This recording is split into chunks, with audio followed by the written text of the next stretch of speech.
Cinema மேடையில் சீமான் கருத்தியல் சத்யராஜ் செய்த நிகழ்வு குறித்து தான் இந்த காணொலியில் நம்ம தெளிவாக காண இருக்கோம். சத்யராஜ் அவர்கள் திருமாவளவன் மேடைக்கு செல்வார் அப்படிங்கிறது எல்லாருக்கும் தெரியும். ஆனால் திருமாவளவன் மேடையில் எப்படி சீமானுடைய கருத்தியல் வாழ்கிற அளவிற்கு பேசுவதற்கான வாய்ப்பு இருக்கும். திராவிட கருத்தியலை கொண்ட ஒரு இடம்தான் அது. அது மட்டும் இல்லாமல் உங்களுக்கு நிச்சயம் சத்யராஜ் அவர் எப்படிப்பட்டவர் அப்படிங்கிறதும் தெரியும். இன்றைய தினம் விடுதலை சிறுத்தைகள் கட்சியுடைய விருதுகள் வழங்கும் விழா 2025 நடந்துட்டு இருக்குங்க.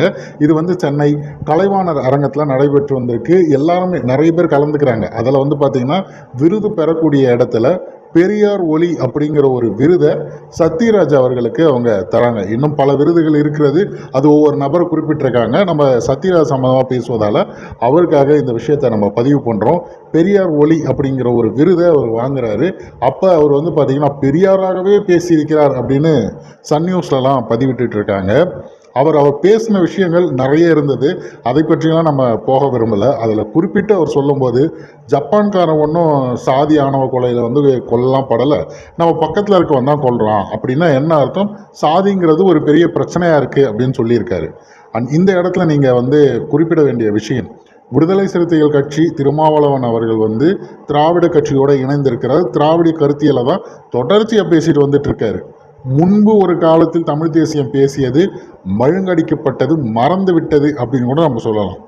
அதே போல சத்யராஜ் அவர்களும் பேச்சுக்கு திராவிடம் அப்படின்னு பேசக்கூடிய நபர் அந்த மேடையில் பேசும்போது திராவிடம் சாதியை ஒழித்தது அப்படிங்கிறதோ திராவிடம் சாதியை ஒழித்து விட்டது அப்படின்னோ எந்த ஒரு வார்த்தையும் வரல. ஆனால் இந்த மாதிரி ஆணவ கொலைகள் இதெல்லாம் நடக்குது, பக்கத்தில் இருக்க ஒரு தமிழன் தான் செய்கிறான்னா சாதி ஒழிப்பே தமிழ் தேசியம் அப்படின்னு அவர் அந்த மேடையில் பேசுகிறாரு. அதை தான் நீங்கள் காணொலி துணுக்காக முதல் எடுத்த உடனே பார்த்துருக்கீங்க. சாதி ஒழிப்பே தமிழ் தேசியம் அப்படின்னு சொல்கிறாருன்னா சாதி ஒழிப்பை பேசாது திராவிடம் அப்படின்னு நம்ம எடுத்துக்கலாம்ல.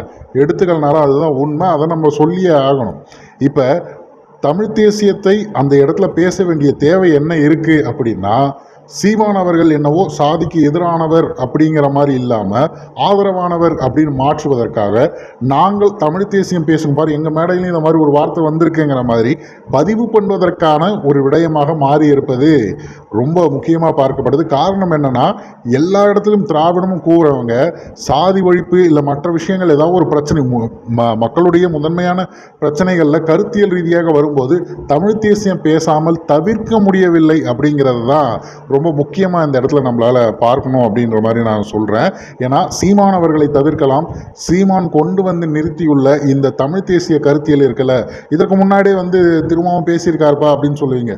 ஏன் திருமா மட்டும் இல்லை, இன்னும் நிறைய தலைவர்கள் பேசியிருக்காங்க, அதெல்லாம் மறுப்பதற்கு இல்லை. இப்போ பேசுகிறாங்களாங்கிற ஒற்றை கேள்விக்கு பதில் சொல்லுவாங்களா? எல்லாரும் எங்கே போய் சரணடைஞ்சிருக்காங்க? ஏற்கனவே அண்ணன் சீமான் சொன்ன மாதிரி எல்லாம் திராவிடத்திடம் கக்கூஸ் கழுவுற வேலையை பார்த்துட்டு இருக்கான்னு சொல்கிறாரு. அதுதான் உண்மை.